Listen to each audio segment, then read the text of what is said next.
Hello, my friends. This is John Edward Willey, and today I'm taking a stroll through a beautiful evening closing scene, thinking aloud about the nature of morality.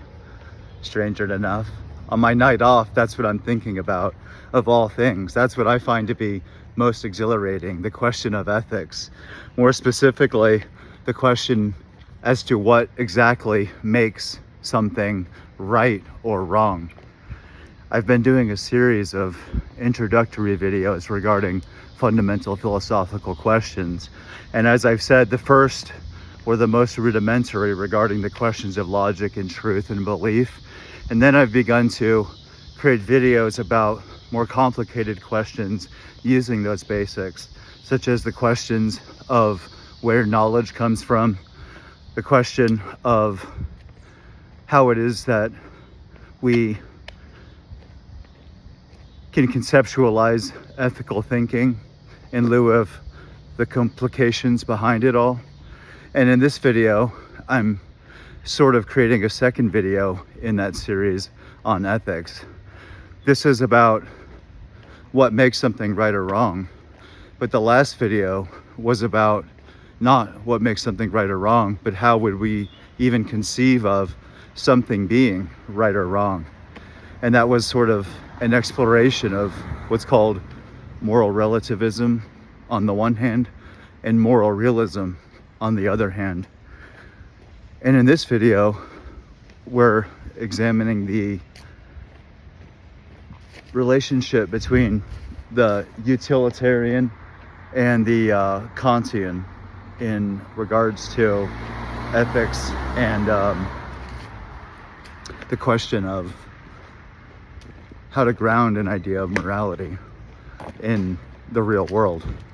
And the two kind of schools that come out of this thinking, that lie behind this thinking, are those of deontology, which sort of begin with Immanuel Kant, but find its longer history in religious traditions, which put a primacy on the heart or the intentions of the person who's acting, and the utilitarian ideas, or the ideas of utilitarianism that come from thinkers in England primarily, like John Stuart Mill and Bentham and others.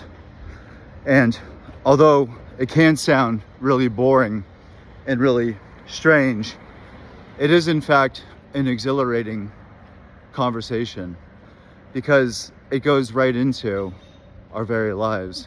And besides examining these questions, I'm hoping to offer some real life examples of the complications between these positions about what makes something right or wrong. And to be clear about the kind of questions that we're asking, they can be said to be simple or complicated. The simplest version is, as I said, what makes something right or wrong. But the second version of this question is a little bit more interesting, which is, do you judge somebody based on the outcome of their choices or the results of their actions? Or do you judge somebody based on their intentions and what they meant to do? And from that, there comes, as I was thinking about it, a third kind of question that is a rephrasing of this, but I think it's much more existentially grounded. And that is the question of whether you would prefer to live with good intentions that fail or good outcomes that come from compromised principles. You know, I think that's probably one of the best ways to think about the question of deontology and Kant and utilitarianism in John Stuart Mill. And that is the question as to whether or not you would prefer to live with really good intentions that end up not leading to what you would want, or whether you would prefer to have what you want or good outcomes, even if that meant having compromised principles That is, not acting according to what you know to be true or false or good or bad. And so I think those kind of questions open up a multitude of complexities that can't be resolved. And that failure to resolve is what I'd begun addressing in the last video on ethics. And that's why I also mentioned my own twist on a conception of dialectic thinking, which means that a person to think dialectically is using what I've mentioned to be negative capability. That is the ability to hold in one's head contending or differing or opposite beliefs, not for its own sake, but as a way of keeping alive the complexity of our experience and the necessity in lieu of that complexity of having a flexibility of mind that can sort of oscillate or mediate between these modes of thinking, not as if you're compromising yourself, but allowing yourself to see that the complexity of the world demands that we become as complex as it. And when that comes to the question of moral realism and moral relativism, I had made a good case for moral realism because it's so largely unpopular and almost out of date. And I think that one cannot think, that is, one cannot be dialectical without having a strong case for what you assume to not be the case. And what I mean to say is that if you can't fully argue in a profound way for all the beliefs that you profess to disagree with, then you sort of have no right to disagree with them. That's sort of an underlying intellectual principle, that if you can't sympathetically really explain what it is that you oppose, then in many ways you have no way of opposing it because you simply don't understand it. However, in fact, I've been thinking a lot lately about the complexity of human nature and how out of touch we really are overall with the nature of who we are. And I think that this kind of question haunts me, and in many ways it's sort of at the heart of this video, which is wanting to think in a grounded way about something that is also dialectic, which is what I've also called aporetic, or an aporia, which means a kind of horizon in our thinking, which necessitates a kind of binary, that there is a kind of coincidence of opposites, as it's sometimes called, which means that things are two things at once sometimes, hence the need for a mind that can keep track of that duality. And that duality in different questions or different places in life takes on very different forms, not as if the duality was some relative thing that changed, but that duality in itself is the kind of relativity that is overlooked when we dismiss relativity, meaning that not all relativity is bad. And so the relativity that exists between, ironically, moral relativism on the one hand and moral realism on the other hand is itself reflective of the real complexity of our lives. But here in this question, which isn't the abstract question we were asking before, but the more grounded question as to what exactly makes something right or wrong, or the question as to whether you should judge yourself for not achieving what you wanted to achieve, but having good intentions, or whether you should judge yourself by seeing that luck is in many ways a determinant, and thus one is almost only in a position of thinking about what one meant to do. But also, again, more articulately perhaps in the third way that I'd ask the question, which is the question as to whether one would prefer to have what can't be proven to be the case because it's not an empirical claim, but to have a good heart, whether one would prefer to have a good heart, to have good intentions, or whether one would mind being gangsterized. I mean, whether or not one would choose to violate rules and laws if it helps oneself. Can you live with that? I don't assume my own experience and conscience to be the same as everyone else's, so I would assume, given the nature of the world, that there are many people who really think never or do not think twice about intentions. because perhaps that is sort of like a joke to them. And when you look at the real meaning, though, or nature of what would be called deontology or Kantian ethics, which is simply a representation of a larger kind of thought within people, which has to do with how we ought to hold other people accountable, what kind of criteria we ought to use when we are sort of trying to judge the outcomes of others, whether that's like in a legal system or on a personal level. This, in fact, plays a fundamental role in like what's sometimes called tenderness, what's sometimes called the personal, the human quality in people, which we rarely think of as being philosophical because it's not, but it is in fact representational on a day-to-day basis with the Kantian, with the kind of care, with the kind of concern for others, which doesn't see people as a means to an end. There's something that is really out of favor about Kant, about this theory about right and wrong, which places an emphasis not on what comes as an effect of what people mean to do, but places an emphasis upon whether that person was acting according to what Kant would think of as duty or the categorical imperative.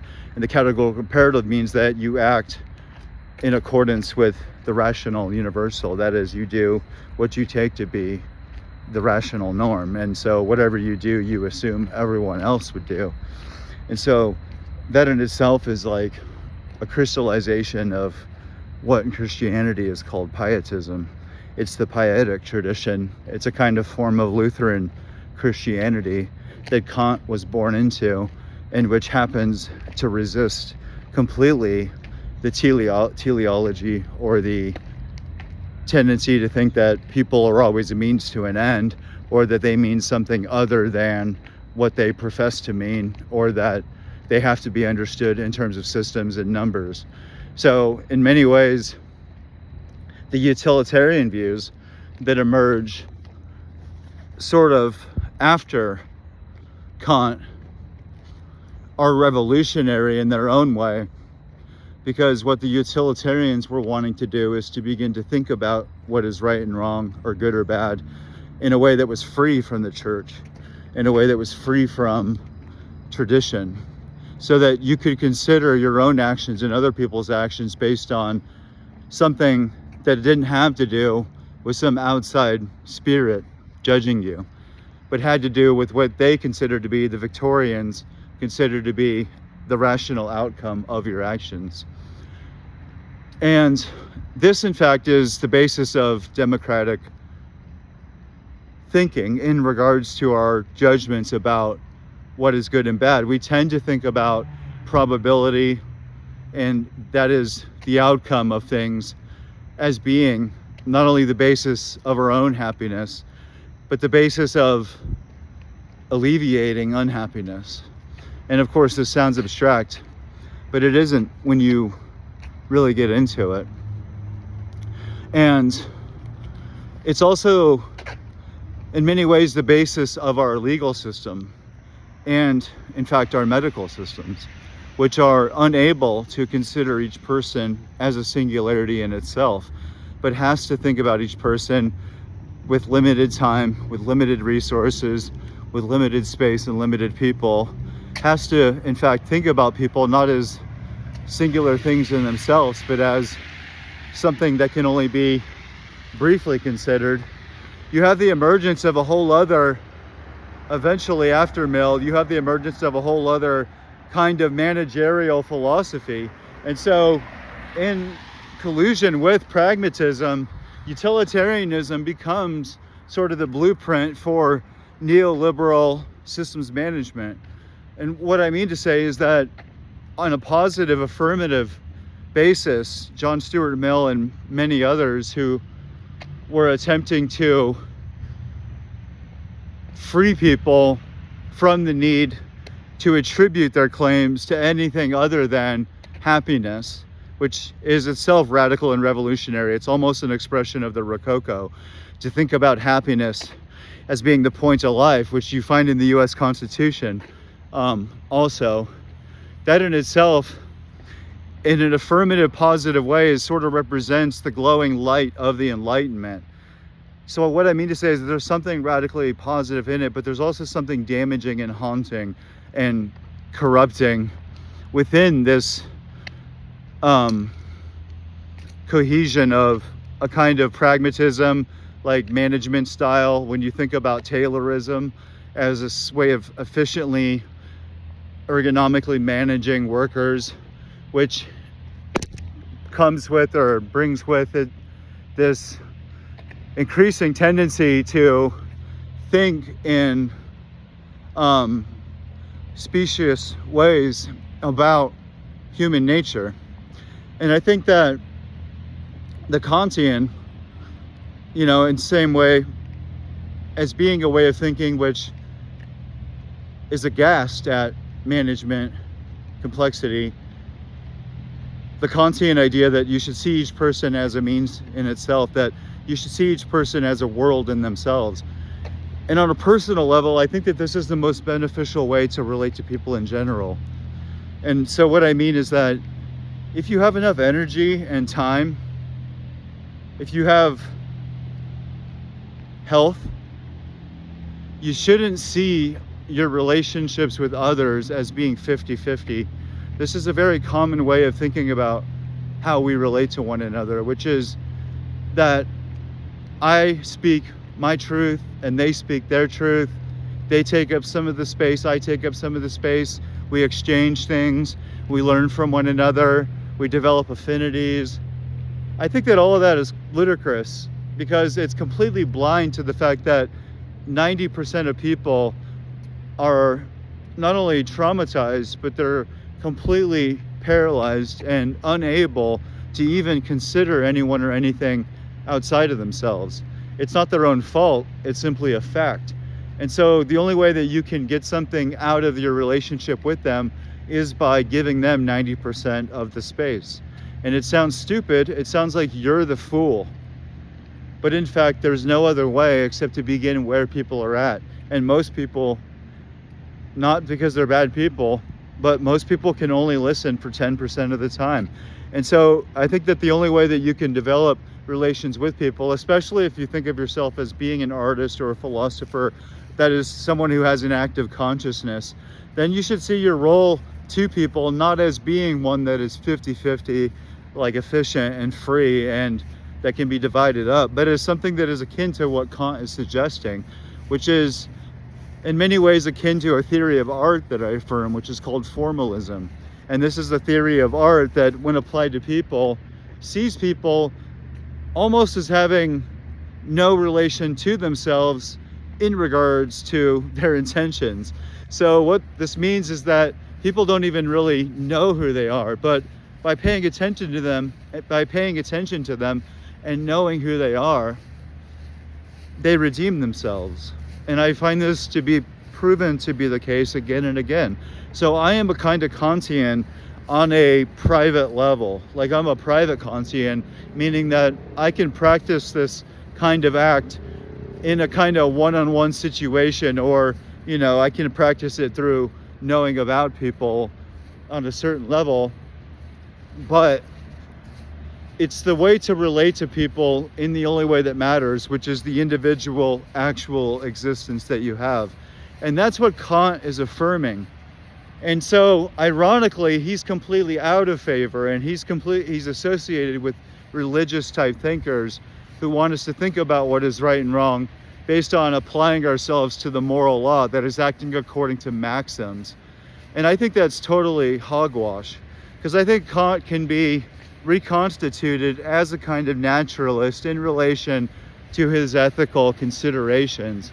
And this has to do with, I think, freeing us from the idea that Kant was completely advocating duty and maxim in the way that everybody thinks about duty and maxim, because I don't think that's what he meant at all.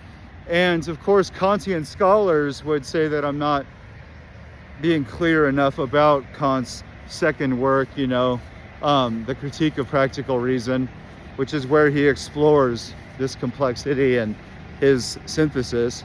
But I think that when we consider the nature of the word itself, deontology, I think that the word deon and the word logos are very fascinating, because if I'm not mistaken, deon means advocate for, or follower of, or defender of logos. And so, as I mentioned before, what is logos? Well, logos is not what we think of it. So maxim and duty are not what we think of them in Kant. And I'm even probably disagreeing with Kant himself. But I think that the logos is much more intimate than it is abstract.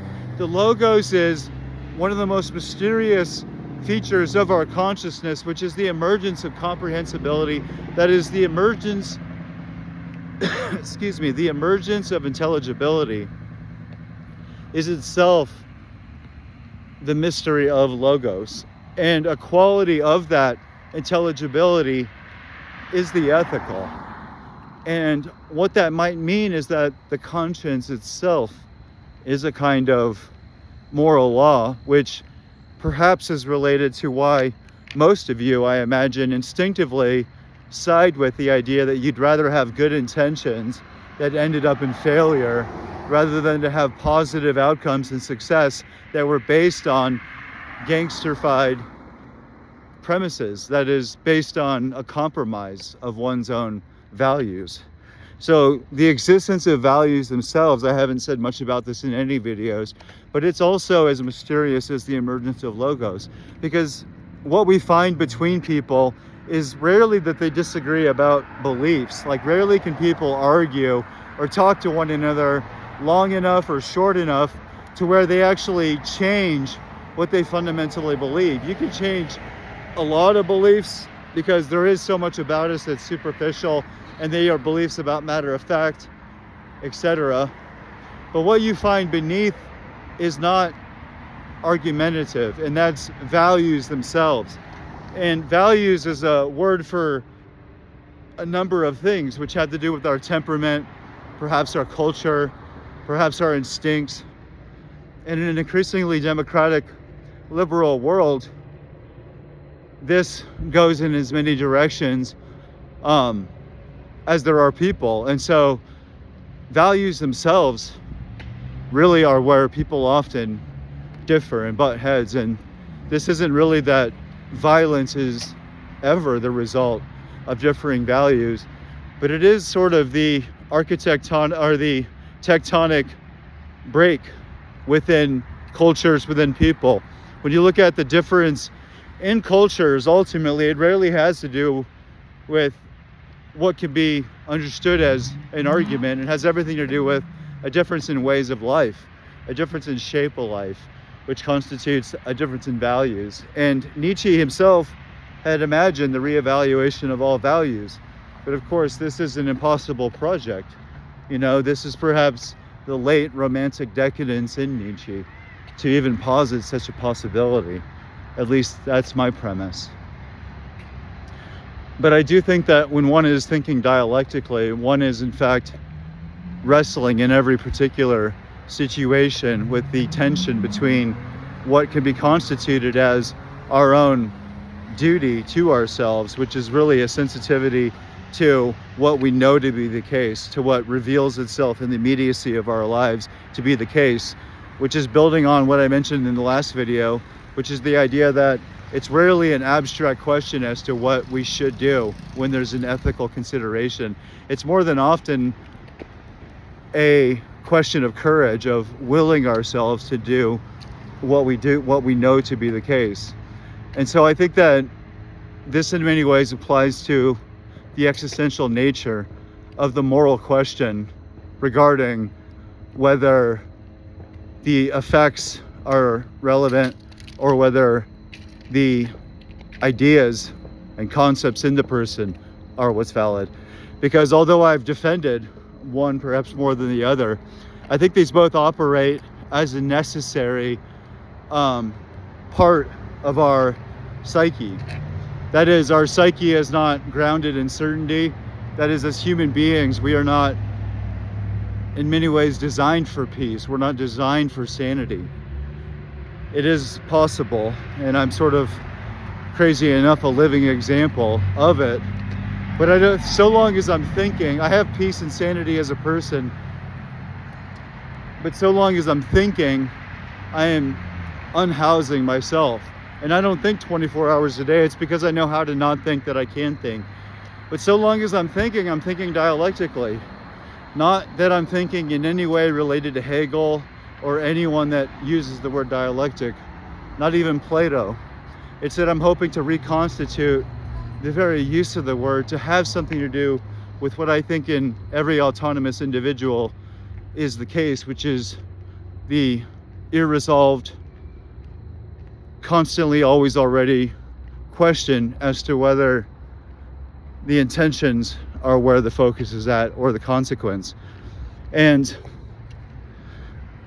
when you look at COVID, when you look at 2020 with the lockdown, what you find is an aporia. What you find is a horizon wherein there's no way out except into. And what I mean is that out of the argument for the sake of public health, individuals in America and many other places were forced into their homes. They were forced into private worlds. The public world was shut down by government institutional order. And without a political position, one can see that the question has to do with the irresolvable tension between public and private rights. Because ironically, perhaps, the argument that people had to shelter themselves in order to save others is precisely a rejection of the fundamental point of society, which is, at least in our world, to protect the individual. So again, I'm not making an argument. I have no position here. But what I'm suggesting is that the tension between John Stuart Mill and Kant, or David Hume, I haven't even mentioned David Hume, but he in many ways has a more fundamental basis than John Stuart Mill. And David Hume's ethics are, in fact, what inspired Kant. Not that it inspired him to continue Hume's ethics, but to reject it completely. And so Immanuel Kant's ethics is a profound response to the decentering effects of David Hume's ethics, which suggested that the universal was non-existent, or suggested that intentions themselves were inconsequential, and that in many ways they were impossible to conceive of, given that in spite of the years in which he lived, David Hume was a kind of proto-Darwinian. And so there is a relationship between the revelations of Darwin, which is the revelation of us as animals, and the sort of social sensibilities of Victorian England, and thus of us, which is in many ways what we are, what we think of as being the basis of right and wrong, is a syncretic sort of pastiche version of this Victorian Darwinian brutish sensibility, for good or worse.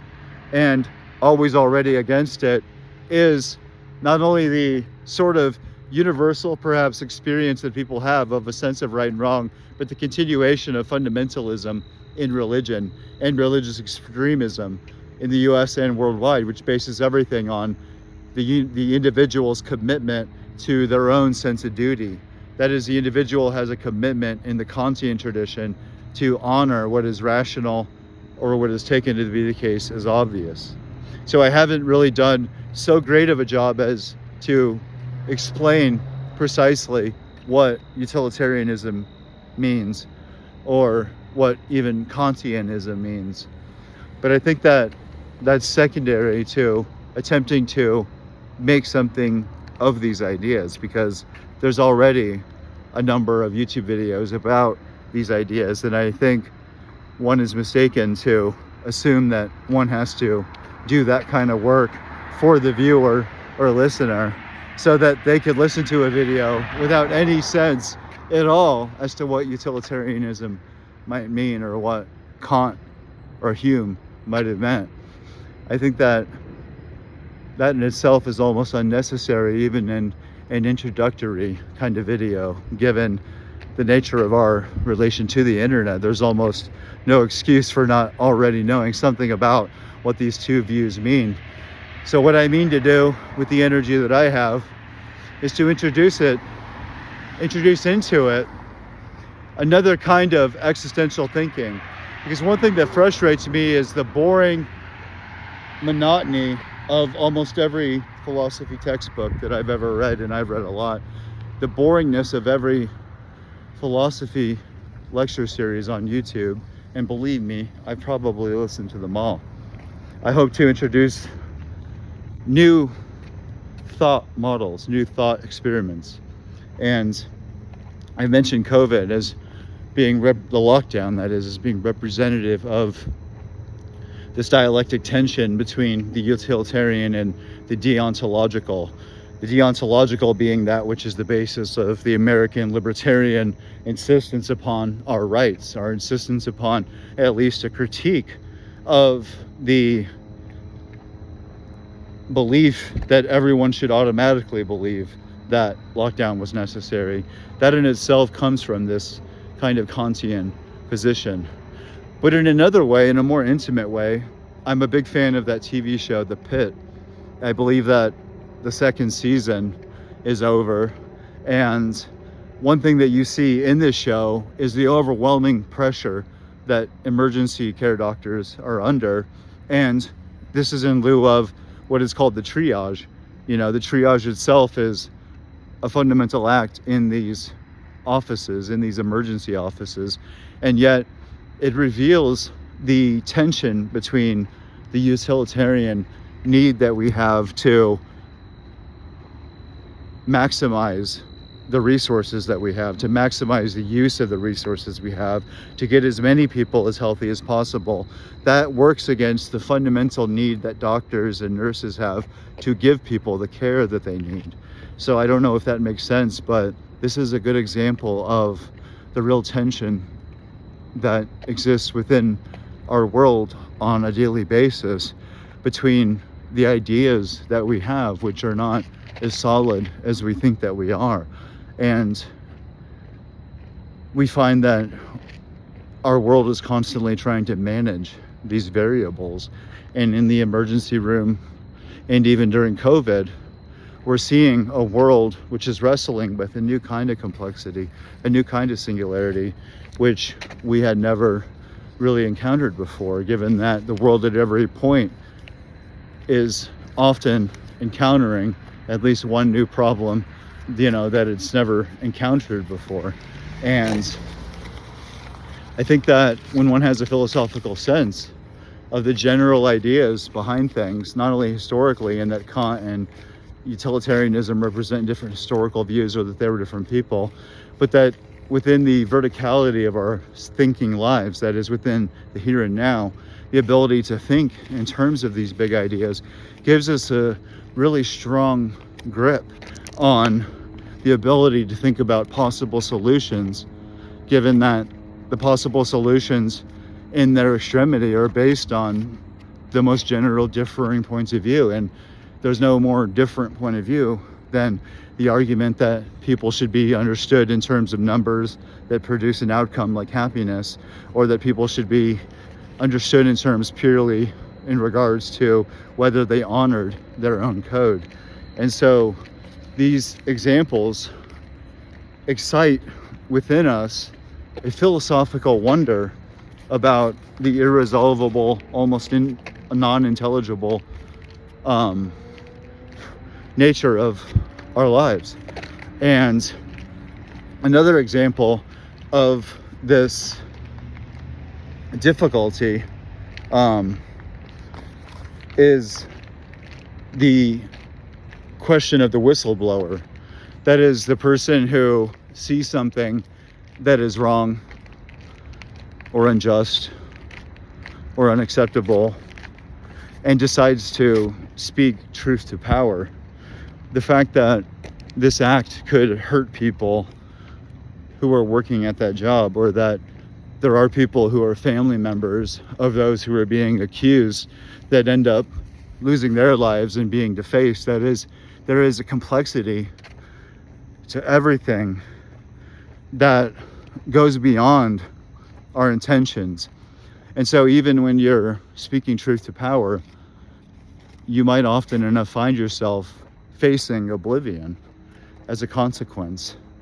And so that in itself demands a kind of measuring mind, a kind of technical mind, which can, at least in a minimal sense, see that even Jesus had an opportunity to not be on the cross. And he's representative of the total maxim, the total sense of duty. But anyone with any kind of pragmatic or utilitarian mind would probably do what Aristotle did, which is to flee Athens when he was being accused in the way that Socrates had been accused. And of course, Socrates ended up dying. He was sent to his own death. Aristotle, on the other hand, said that he wouldn't allow them to sin against philosophy twice, or something like that.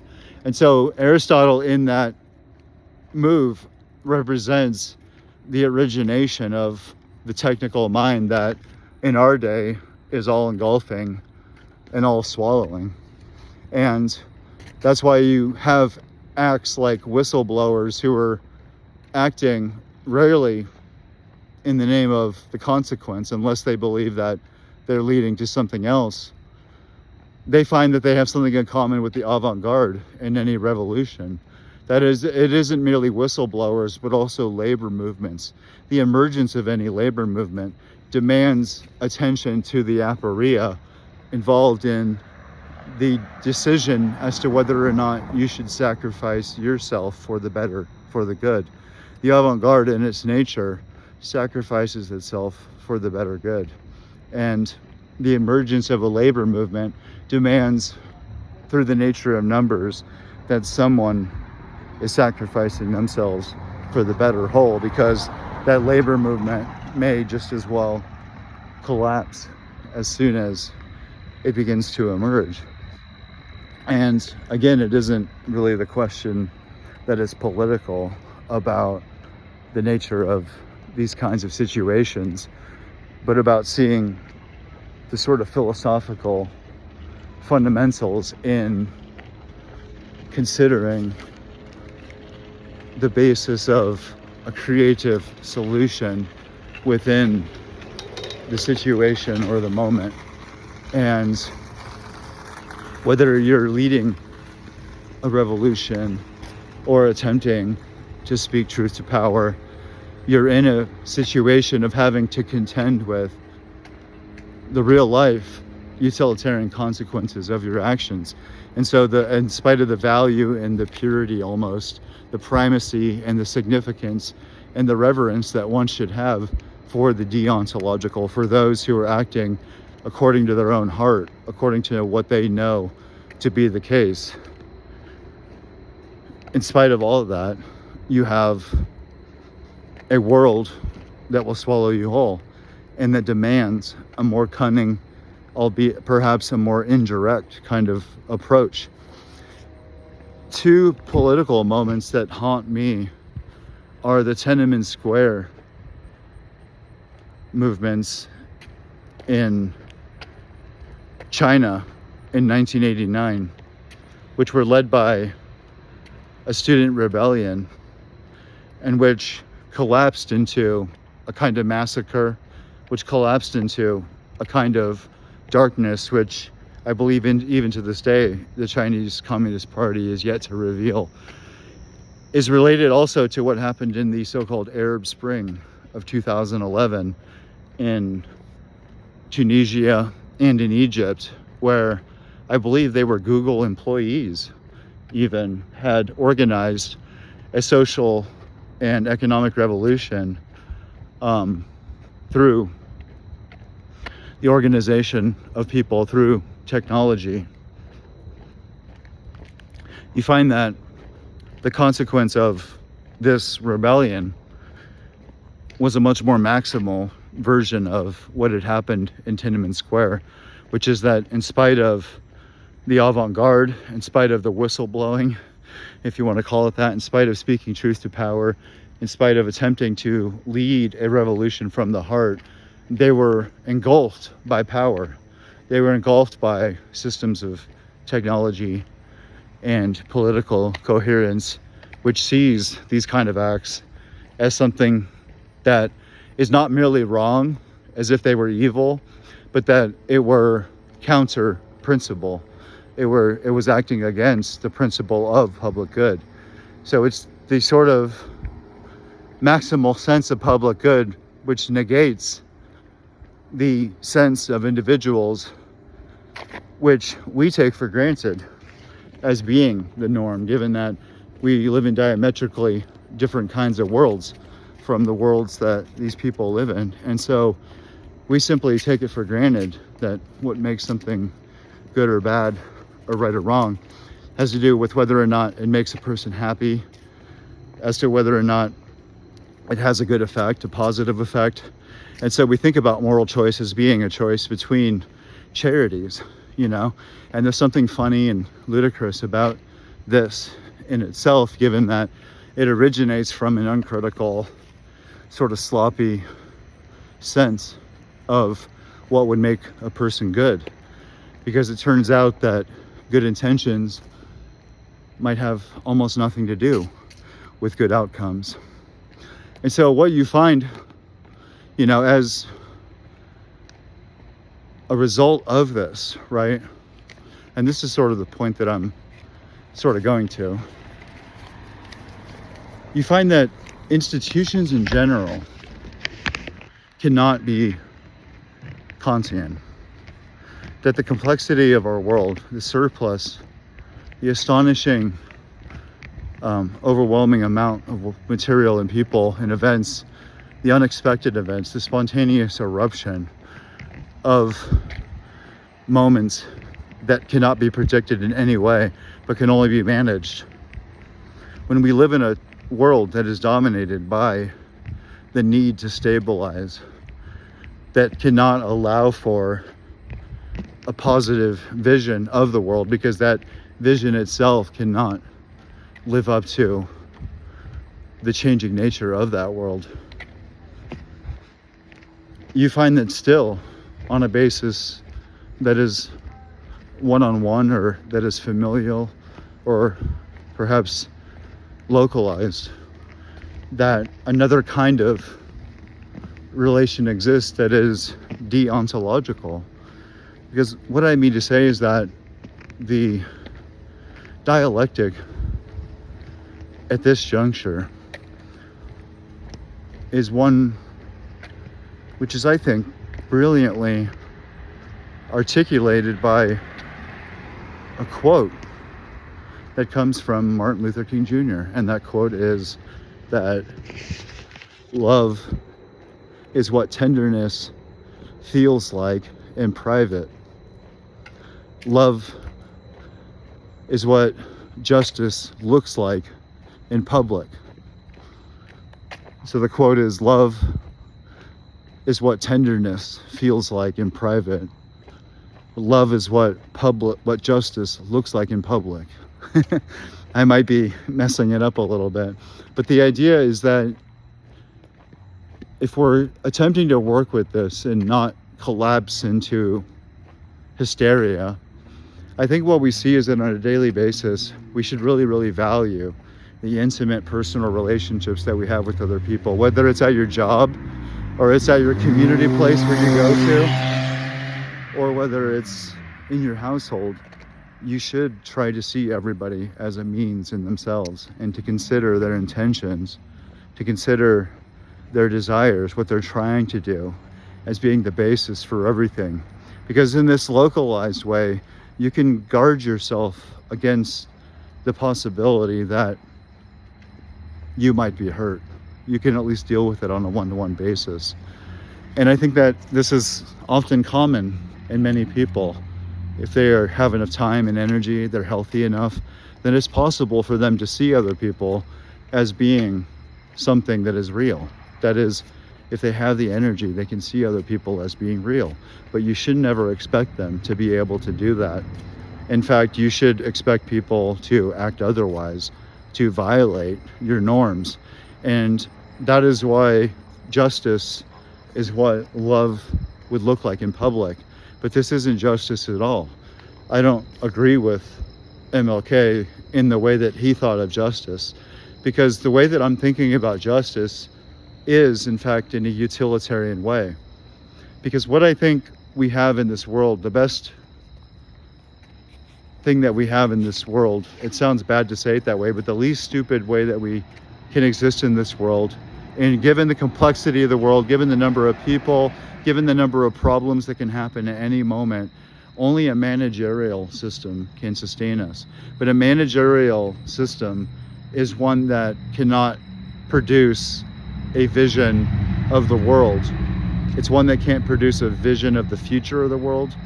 It's a system that, in fact, cannot really address the underlying catastrophes and emergencies that are very much a part of most people's lives.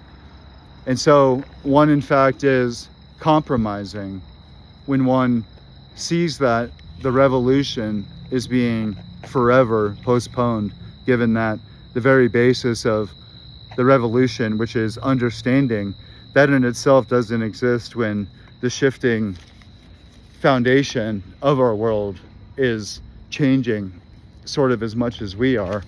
And so, yeah, that doesn't stop us on a localized way from discovering love as tenderness, because I think this tenderness is very special, given that you find that it's not merely an act of love, insofar as this tenderness is also aesthetics and political. This tenderness is tough because it means attention to details. It's the kind of attention to details that doctors and nurses have, but it's also the kind of attention that, like, scientists have whenever they are looking at the world. It's the kind of attention that an activist, if they are truly thinking about justice, would have to see in their localized neighborhood. It couldn't be an abstraction. It couldn't be a story or a narrative about something that is happening. It would have to be the immediacy of the world as it calls forth, which is the only way that tenderness, even as a radical political act, can exist. So I think that there's something profound to be said for the ways that we are not betraying ourselves when we are dealing with different modalities. That is, we're not just simply creating false intellectual categories. What we're doing is seeing that the public and the private, in fact, are not the same thing, and that the kind of moral basis that many of us want to have about how we judge other people, that falls apart when we're considering the public, when we're considering the possibility that so many people are psychopaths, and that there are so many issues that exist that simply can't be resolved through some theory of social justice or through some revolution. There are perennial, constant problems because there's a constant human nature, and dealing with the consequences of that human nature in society demands a sensitivity to what Mill and others were attempting to get at, which is to think rationally about how you can have an interconnected world which doesn't flatten every single person into oblivion, but at the same time can deal with the fact that the compromises are what's demanded on every point, that these compromises from a new political point of view, that is from another kind of paradigm, these political consequences are the compromises that make political life possible. That is, to have a republic, to have a public life, there is a particular kind of compromise that people, in fact, have to make. And that's why another kind of aporia, or another kind of existential example, is the 9/11 Patriot Act, which was an act which was done as a way of supposedly saving people from the possibility of a terrorist attack. It was done in the name of protection, but in fact, for many people, stripped away their rights to privacy In many ways, this is related to the idea of being in a republic, with being a citizen, which means not having 100% rights, but giving away some of your rights in order to be a citizen. And so the way that this can be conceived in a positive way is that this is the way of managing the complexity of our nature within an even more complex world, and not throwing out the baby with the bathwater. But of course, the obvious negative results of this, the immediate consequences of this, are almost too much to even say right now. But I think what can be kept alive is the possibility that we can have our cake and eat it too, meaning that we can forgive people who are close to us in order to gain everything they have to give to us. And we can, at least in principle, forgive everyone universally. But this isn't the same thing as having a sense of what the world is, and what power is, and what human nature is. And I think that that's a horizon within which our thinking minds disappear anytime we try to think it. And so that's the thought that I'll leave this with. I'm John Edward Willey, and I love doing this, and I love you guys.